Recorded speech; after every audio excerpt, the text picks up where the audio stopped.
গরিব মানুষ ভিক্ষা করে, সে 20 টাকা ভরে তার পয়সা যায়, এটির মেয়াদ থাকবে কেন?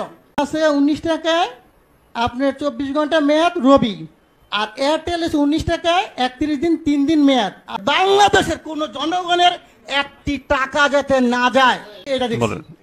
এখন প্রশ্ন আছে স্যার, এই যে আমি 4টা কার্ড নিয়ে আসছি বিভিন্ন কোম্পানির, যেখানে লেখা আছে 2 দিন মেয়াদ, 19 টাকায় 2 দিন মেয়াদ, এটা হচ্ছে বাংলা লিঙ্ক। এখন আছে 19 টাকায় আপনার 24 ঘন্টা মেয়াদ রবি, আর এয়ারটেল আছে 19 টাকায় 31 দিন 3 দিন মেয়াদ, আর গ্রামীণে 2 দিন মেয়াদ। আমার প্রশ্ন হচ্ছে এই জিনিসগুলো কি স্যার পয়সা যায়, এটির মেয়াদ থাকবে কেন? আমার প্রশ্ন হচ্ছে মানুষের টাকা আপনি মনে করেন আমরা যদি 20 কোটি লোক হই, যদি 20 টাকা করে ভরি, আর একদিন সবাই কথা বললাম না, কত হাজার কোটি টাকা এই কোম্পানি নিয়ে যাচ্ছে, সিস্টেমের মাধ্যমে নিয়ে যাচ্ছে। এর আগে আমি বলেছিলাম, একটা নিউজে দেখাইছে 17 মিলিয়ন ভিউ হয়েছে, ওদিন থেকে উচিত ছিল এই সিস্টেমটাকে বাংলাদেশে বন্ধ করে দেওয়া। আমি বারবার বলেছি গরিব মানুষ ভিক্ষা করে, সে 20 টাকা ভরে, আপনি হয়তো জানেন না। আজকে বললাম সে তার মা মারা গেছে, বাপ মারা গেছে, সে কথা বললো না, তার মানে আমার টাকা চলে যাবে? হয় কেন? এই গ্রামীণ ফোন কোম্পানি বা অন্য কোনো কোম্পানি এরা কারা? এরা আপনাদেরকে না জানে হাজার হাজার কোটি টাকা সিস্টেমের মাধ্যমে নিয়ে যাবে। এটা কিন্তু স্যার সহ্য করার মতো না।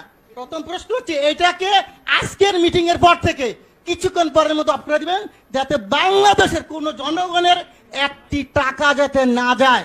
এটা আমার দাবি। কত হাজার কোটি টাকা আপনি এই ব্যবসাটা আমাকে দেন, লাইসেন্সটা আমাকে দেন। আমার যে ব্যবসায়ী আছে 15 লক্ষ বাংলাদেশ, আমি কিন্তু লাইসেন্সদারি প্রতিষ্ঠান, আমরা এফবিসিসি এর মেম্বার, এই লাইসেন্সটা আমাকে দেন, আমি বাংলাদেশে ব্যবসা করি।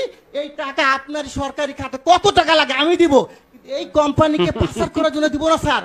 এই জনগণের টাকা পাচার করে তারা নিয়ে যাবে, এটা আমি দিতে রাজি নাই। যদি আমাকে মেরে ফেলেন কোনো আপত্তি নেই।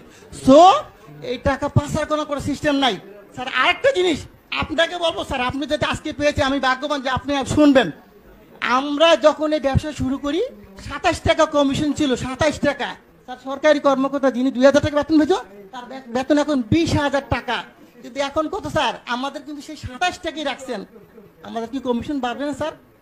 আমার প্রশ্ন হচ্ছে আপনারা অবশ্যই একটু কমিশনের ব্যাপার ব্যবস্থা করেন, যে এদের একটু ব্যবসা করে তারা। আমরা সবাই শিক্ষিত ছেলে স্যার, এখানে প্রায় 15 লক্ষ ব্যবসা করি।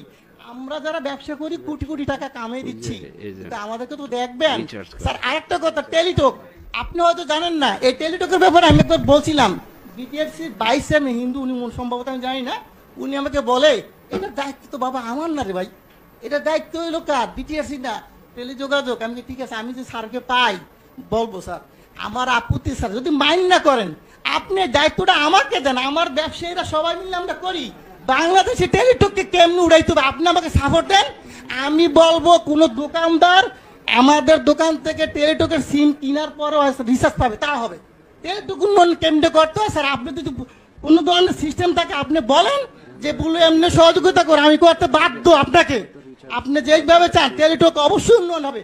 টেলিটককে গ্যাফরাইকে, আমাদের দেশি প্রতিষ্ঠানকে গ্যাফরাইকে অন্য কোম্পানিকে উড়াই দিব, আর এরা টাকা পাচার করে নিয়ে যাবে স্যার, এটা মেনে নেওয়ার মতো না। অবশ্যই আমি চাবো, আমি অনেক কথা বলতাম স্যার, কিন্তু আজকে বললাম না। এই বিষয়টা আমি চাই যে আপনি টেলিটকের উন্নয়ন করেন, দেশের টাকা দেশে থাকুক। আর এই গ্রামীণ কোম্পানি বা অন্যান্য কোম্পানি মিনিট যে সিস্টেম করে নিয়ে যাচ্ছে, এটা স্যার বন্ধ করে দেন আজকে থেকে। সাধ্যের মধ্যে অরিজিনাল ব্যবহৃত ল্যাপটপ কিনুন, নিজের শখ পূরণ করুন। কুমিল্লা কান্দিরপাড়ের খন্দকার হক টাওয়ারের 4র্থ তলায় অবস্থিত কিং অফ ল্যাপটপ সলিউশনে পাচ্ছেন বিদেশ থেকে আমদানি করা সকল ব্র্যান্ডের অরিজিনাল ল্যাপটপ। স্বল্প দাম আর শতভাগ অরিজিনাল ও গ্যারান্টি ওয়ারেন্টি সহ ল্যাপটপগুলো দেখতে আজই চলে আসুন।